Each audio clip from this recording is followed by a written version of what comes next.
ठंड के दिनों में हिमाचल प्रदेश के छोटे से गांव कालवन में घने कोहरे ने पूरे इलाके को अपनी गिरफ्त में ले लिया था। पहाड़ों के बीच बसे इस गांव के लोग कोहरे के साथ आने वाली कहानियों और खतरों से अच्छी तरह वाकिफ थे। इस बार कोहरा और भी घना था, इतना कि हाथ को हाथ नहीं सूझता था। परंपरा के अनुसार जब कोहरा बढ़ता तो गांव वाले सूर्यास्त के बाद घरों में बंद हो जाते, लेकिन इस बार कोहरा कुछ अलग था। गांव वालों का कहना था कि ये कोहरा सिर्फ मौसम का हिस्सा नहीं है, बल्कि इसके साथ कुछ बुरा भी जुड़ा हुआ है। गांव के बाहर की ओर एक पुरानी हवेली थी जिसे लोग भूतिया हवेली कहते थे। कहा जाता था कि वहां जो भी गया वह कभी वापस नहीं लौटा। हवेली के आसपास के पेड़ों पर पक्षी भी नहीं बैठते थे। रात होते ही वहां से अजीब अजीब आवाजें आती थीं, जैसे किसी की चीखें, रुदन और कभी-कभी तो किसी के हंसने की आवाजें भी।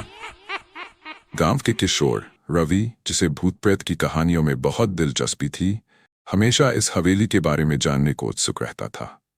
उसने अपने दोस्तों को बार बार हवेली में चलने के लिए मनाने की कोशिश की, लेकिन सभी ने डर के मारे मना कर दिया। एक दिन रवि ने ठान लिया कि वह अकेले ही उस हवेली की सच्चाई पता लगाएगा।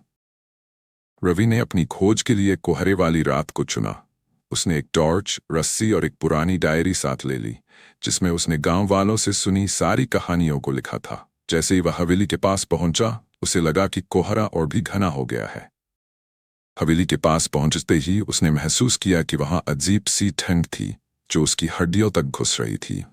हवेली का मुख्य दरवाजा टूटे हुए ताले और लटकते हुए लोहे की जंजीरों से घिरा था। अंदर घुसते ही उसे एक सड़ी गली बदबू का एहसास हुआ। दीवारों पर पुराने चित्र लटके थे, जिनमें से कुछ के चेहरे विकृत लग रहे थे। जैसे ही रवि ने पहला कदम अंदर रखा, उसे लगा कि कोई उसके पीछे है।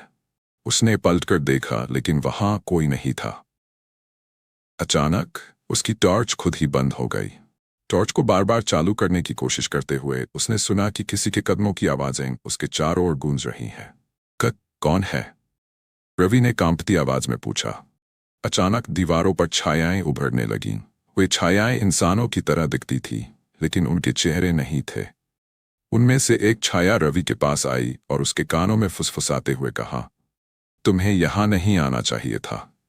डर के बावजूद रवि ने हिम्मत जुटाई और अंदर बढ़ता रहा। उसे हवेली के एक कोने में एक पुरानी लकड़ी की मेज दिखाई दी, जिस पर एक मोटी सी किताब रखी थी। किताब खोलते ही उसने देखा कि उसमें गांव के उन लोगों के नाम लिखे थे जो गायब हो चुके थे, लेकिन आखिरी पन्ने पर उसका अपना नाम लिखा हुआ था और तारीख थी वही दिन जब वह हवेली में घुसा था। जैसे ही उसने किताब बंद की, चारों ओर अजीब सी आवाजें गूंजने लगीं। दरवाजे और खिड़कियां खुद ब खुद बंद हो गई। कोहरा अब हवेली के अंदर घुस चुका था। रवि ने भागने की कोशिश की, लेकिन उसे महसूस हुआ कि उसका शरीर जैसे भारी हो गया है। उसके पैरों के नीचे की जमीन हिलने लगी और वह हवेली के एक गुप्त तहखाने में गिर गया। तहखाने में हर तरफ कंकाल बिखरे पड़े थे। उन कंकालों की आंखों के गड्ढों से अंधेरी रोशनी चमक रही थी। तभी रवि ने देखा कि उन कंकालों के बीच से एक महिला प्रकट हुई। वह महिला सफेद साड़ी में थी, लेकिन उसका चेहरा काला और डरावना था। उसकी आंखें जल रही थीं और वह हवा में तैर रही थी। तुम्हें यहां आने की हिम्मत कैसे हुई? उसने गुर्राते हुए कहा। रवि ने साहस दिखाते हुए उससे कहा, मैं बस सच जानने आया था।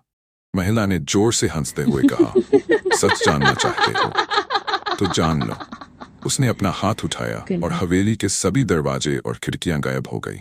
दीवारों से खून बहने लगा और कोहरा इतना घना हो गया कि रवि को कुछ भी नहीं दिखाई दिया। अगली सुबह जब गांव के लोग जागे तो उन्होंने देखा कि रवि का घर खाली था। उसके माता पिता उसे खोजने निकले, लेकिन हवेली तक पहुंचने की किसी की हिम्मत नहीं हुई। कुछ दिनों बाद गांव वालों ने देखा कि कोहरा कभी नहीं छंटा। धीरे धीरे एक एक कर सभी गांव वाले गायब होने लगे। कहा जाता है कि आज भी कालवन गांव और उसकी भूतिया हवेली कोहरे में डूबे हुए हैं, और जो कोई भी उस कोहरे में घुसता है वह कभी वापस नहीं लौटता।